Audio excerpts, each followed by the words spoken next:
Don't forget, you can reach the latest episode of Potomac Watch anytime. Just ask your smart speaker, Play the Opinion Potomac Watch Podcast. That is, Play the Opinion Potomac Watch Podcast. From the opinion pages of the Wall Street Journal, this is Potomac Watch. Welcome back. I'm Paul Gigot here on Potomac Watch with my colleagues Kate Batchelder-Odell and Alicia Finley. We're talking about the state of play in the negotiations in Congress, between the White House and Congress and between Republicans and Democrats on a compromise on immigration, border security, and aid for Ukraine, Israel, and the Pacific Theater. You heard James Lankford, Kate, talk about how difficult it is to do anything on immigration. That's certainly been the case. But you would think that we could get something done here. We continue to have a labor shortage. There's a group, the American Chamber of Commerce, the Farm Bureau, 430 business associations just formed a campaign called the Liberty Campaign to support border security, but also immigration reform due to the worker shortage. A lot of pressure from the economic side. Now we've got the Ukraine imperative. Why is it just so hard?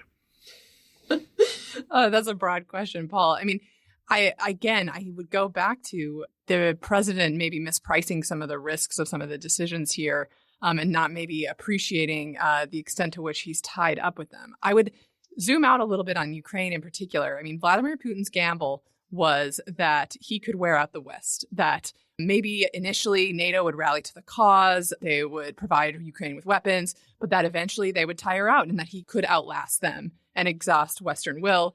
Just let me, I think he did not even expect NATO to do that, but it did do that. Sure. But my point being that the initial response, maybe he could outlast that. He assumed that eventually the West would tire in some form and be willing to make a deal with him. I mean, Ukraine has taken about half of the territory back since February 22, but that figure has been pretty static for a while now. So again, this was Putin's gamble. And as a practical matter, you have had the U.S. had to slow down its weapons deliveries to Ukraine and meet them out in smaller increments and perhaps in, some smaller equipment that we're not as worried about replacing because some of the money to replace our own stocks that we send to Ukraine has been wearing out as well as just the money to send them weapons from our own stocks. So that it brings me to one quick point that I think is really important here is that there is a larger security issue at play in the Ukraine funding that isn't just about Ukraine. In the president's budget request for Ukraine, there is money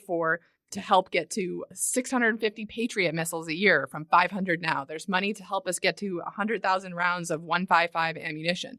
This is about defending the United States. And the White House is trying to make an argument that this is economic stimulus, that it supports jobs in Arkansas.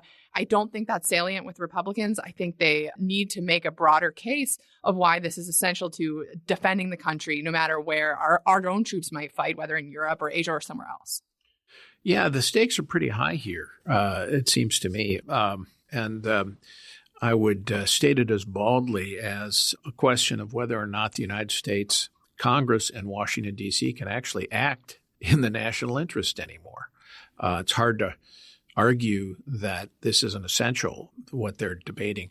I have probably written 1,000 editorials about how gridlock in Washington can often be a good outcome. Congress, the Republic is safe, Congress is out of session. That's the argument.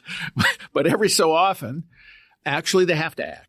And they have to act in the national interest. Lend-lease to Britain before World War II. You can think of a variety of other times when they've had to act. I would argue that a victory in Ukraine for Vladimir Putin would be very damaging, never mind the political damage and who gets the blame, which would be very damaging strategically. Israel can probably tough it out without our aid, but it's harder. And it would also be seen as a reflection on U.S. Failure to be able to act politically, even on behalf of our best ally. And you can imagine what they're thinking in Japan or Taiwan as they watch that. We'll leave it there for this edition of Potomac Watch. We will be back tomorrow, as we are every day on our podcast. And we are certainly grateful for your listening. Thanks for joining us today, and hope to catch you next time on Potomac Watch.